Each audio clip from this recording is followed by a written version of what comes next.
नमस्कार दोस्तों, स्वागत है आप सभी का एक बार फिर से हमारे यूट्यूब चैनल पावर प्लांट अड्डा पे। तो आज हम बात करने वाले हैं टरबाइन इंटरलॉक के ऊपर।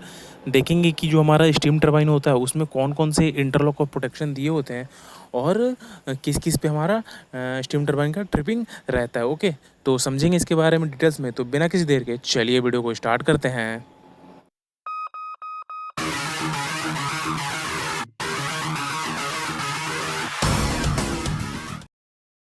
बात करते हैं टरबाइन इंटरलॉक के बारे में। तो सबसे पहले देखते हैं कि जो हमारा स्टीम टरबाइन होता है उसमें इंटरलॉक की ज़रूरत क्यों पड़ती है। ओके, तो देखिए क्या होता है कि जनरली कई बार जो हमारा प्रोसेस पैरामीटर होता है, ठीक है ना, वो उनमें एबनॉर्मलिटीज़ आ जाती है। तो उनसे हमारा जो स्टीम टरबाइन है उसको सेफ्टी प्रोवाइड करने के लिए हम इंटरलॉक्स देते हैं। ओके, जैसे कई बार क्या होता है कि जैसे कि मान लीजिए कि हमारा जो स्टीम के पैरामीटर्स हैं वो उनमें कुछ एबनॉर्मलिटीज़ आ गई। ओके, या फिर जो हमारे टरबाइन में जो बेरिंग लगे हुए हैं उनके उनमें कुछ एबनॉर्मलिटीज़ आएगी, लाइक बेरिंग डैमेज हो गया, फिर बेरिंग का टेम्परेचर बढ़ गया। ओके, तो इन सब चीज़ों से बचने के लिए हम क्या करते हैं, इंटरलॉक देते हैं। ओके, ताकि जो हमारा टरबाइन है वो डैमेज ना हो, हमारे प्लांट का आउटेज ना हो। ओके, इन सब से चीज़ों से बचने के लिए हम क्या करते हैं, इंटरलॉक और प्रोटेक्शन देते हैं। तो देखते हैं कि जो हमारी स्टीम टरबाइन होती है उसमें हम कौन कौन से इंटरलॉक देते हैं। तो चलिए देखते हैं।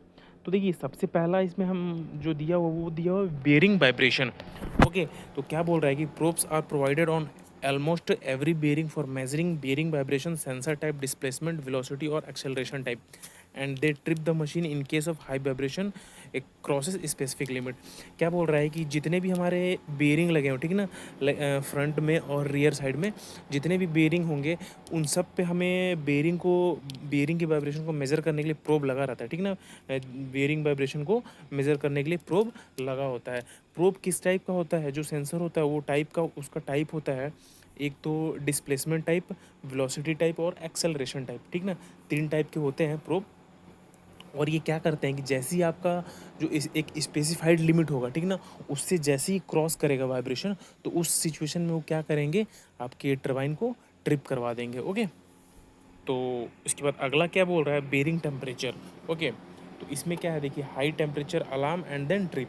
इसमें क्या होगा कि जैसे ही आपका हाई टेम्परेचर, पहले तो आपका हाई टेम्परेचर का अलार्म आएगा, उसके बाद क्या होगा, आपका टरबाइन जो होगी ट्रिप हो जाएगी। तो इसमें क्या बोल रहा है कि differential expansion it indicate the relative expansion of turbine casing and turbine rotor will have trip trip limit on both positive and negative side and absolute expansion measure the expansion of casing relative to bearing pedestal. ये देखिए क्या बोल रहा है कि एक तो bearing temperature के लिए होगा, ठीक है ना, अगर हाई टेम्परेचर आएगा तो उसमें अलार्म आएगा, उसके बाद आपका टरबाइन ट्रिप हो जाएगा। अगला क्या बोल रहा है, डिफरेंशियल एक्सपेंशन जो है ये भी एक दिया रहता है डिफरेंशियल एक्सपेंशन मेजर करने के लिए।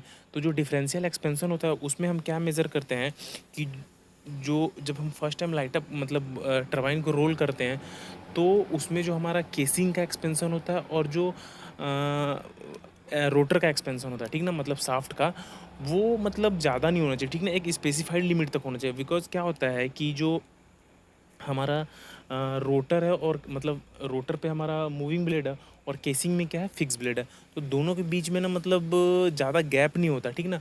तो अगर वो जो एक्सपेंशन है अगर वो ज़्यादा हो गया तो क्या होगा, दोनों आपस में टच करेंगे और वो क्या होगा, टरबाइन हमारी डैमेज हो जाएगी। तो इसीलिए जो हमें क्या होता है कि डिफरेंशियल एक्सपेंशन भी हमें मेज़र करना रहता है, मतलब उसके लिए भी हमारा प्रोब लगा रहता है। तो उसके लिए जो प्रोब लगा रहता है उसको हम एलवीडीटी बोलते हैं, ठीक ना, लीनियर वेरिएबल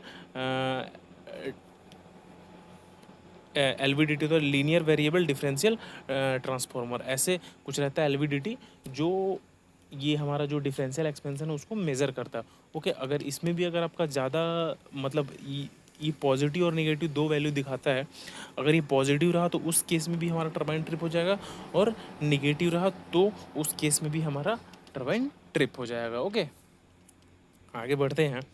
तो अगला क्या है, लू बॉयल टेम्परेचर। तो लू बॉयल टेम्परेचर पे जनरली हमारा ट्रिपिंग नहीं रहता है, ओनली अलार्म आएगा आपका। तो उस केस में आप क्या कर सकते हैं कि आप जो आपका लू बॉयल कूलर है उसको चेक कर सकते हैं कि प्रॉपर वर्क कर रहा है कि नहीं, कहीं लाइन में चोकिंग तो नहीं है कूलिंग मोटर की लाइन में। ओके, तो ये सब आप चेक कर सकते हैं अगर आपका लू बॉयल का टेम्परेचर ज़्यादा हो रहा है तो। और अगला बोल रहा है लू बॉयल प्रेशर। तो देखिए लू बॉयल प्रेशर पे हमारा ट्रिपिंग रहता है। ओके, तो अगर आपका लू बॉयल का इसमें भी क्या होगा, सबसे पहले आपको हाई का अलार्म आएगा, उसके बाद आपको ट्रिपिंग देगा। ओके, तो जनरली जो हमारे छोटे टरबाइन होते हैं उनमें जो हमारा लूबल का वर्किंग प्रेशर होता है वो अराउंड 3 kg रहता है, और जो कंट्रोल ऑयल रहता है उसका अराउंड 10 kg, 7 to 10 kg रहता है। ओके, 10 kg का रहता है मैक्सिमम। ओके, अब बात करते हैं स्टीम पैरामीटर। तो इस पे भी हमारा वो देखिए रहता है ट्रिपिंग। अगर low steam flow and temperature, okay, अगर फ्लो जो आपका स्टीम का फ्लो है अगर वो लो हुआ तो उस पर भी हमारी टरबाइन ट्रिप हो जाएगी, और टेम्परेचर लो हुआ तो उसमें भी हमारी टरबाइन ट्रिप हो जाएगी। कई कई जगह प्रेशर पे भी ट्रिपिंग दिया रहता है। अगर आपका प्रेशर लो हो रहा है, ठीक ना, मेन स्टीम का प्रेशर लो हो रहा है, तो अलार्म आएगा, फिर हमारी टरबाइन ट्रिप हो जाएगी। और नेक्स्ट क्या बोल रहा है, vacuum deterioration.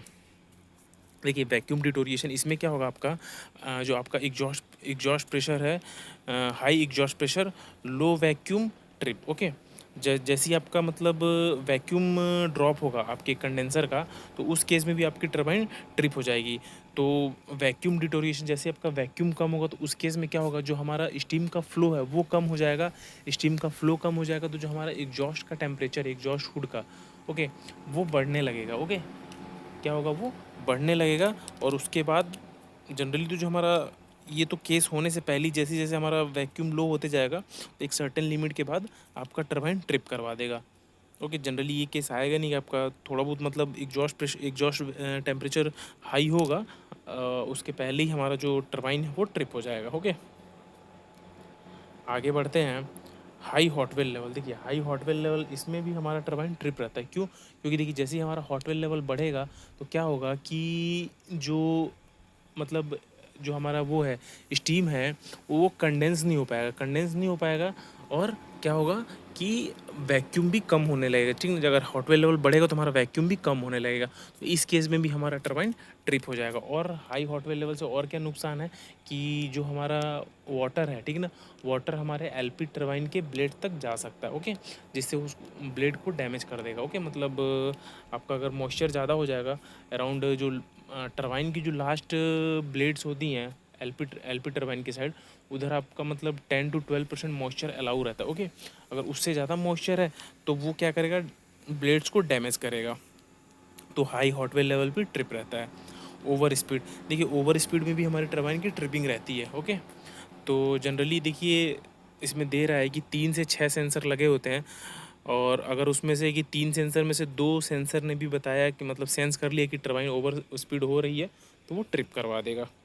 High exhaust temperature, अगर हमारा जो एग्जॉस्ट का टेम्परेचर है वो अगर हाई हो रहा है तो उस केस में भी हमारा टरबाइन ट्रिप होगा। ओके, अगला क्या बोल रहा है, if both CEP are unavailable, जो हमारा कंडेंसर एक्सट्रैक्शन पंप है, ठीक ना, वो अगर अनअवेलेबल है, ट्रिप है, ओके, या फिर किसी फॉल्ट से बंद हो गया दोनों, तो उस केस में भी हमारी टरबाइन ट्रिप हो जाएगी। Okay, if both vacuum pump are unavailable, अगर कई जगह हमारा वैक्यूम मतलब कंडेंसर वैक्यूम बिल्डअप करने के लिए वैक्यूम पंप होता है, कई जगह इजेक्टर होता है। ओके, तो अगर इजेक्टर या वैक्यूम पंप जो है वो काम नहीं कर रहे हैं, वो सर्विस में नहीं है, या फिर कुछ फॉल्ट आ गया उनमें, तो भी हमारा टरबाइन ट्रिप होगा। क्यों? क्योंकि हमारा वैक्यूम जो क्रिएट कर रहा है, इजेक्टर हो गया फिर वैक्यूम पंप हो गया, वो ही नहीं है हमारे पास, तो ऑब्वियस सी बात है कि हमारी टरबाइन को ट्रिप होना ही होना है। Okay, if up steam source boiler और HRSG ट्रिप, क्या बोल रहा है कि अगर बॉयलर ट्रिप हुआ या फिर जो भी है हमारा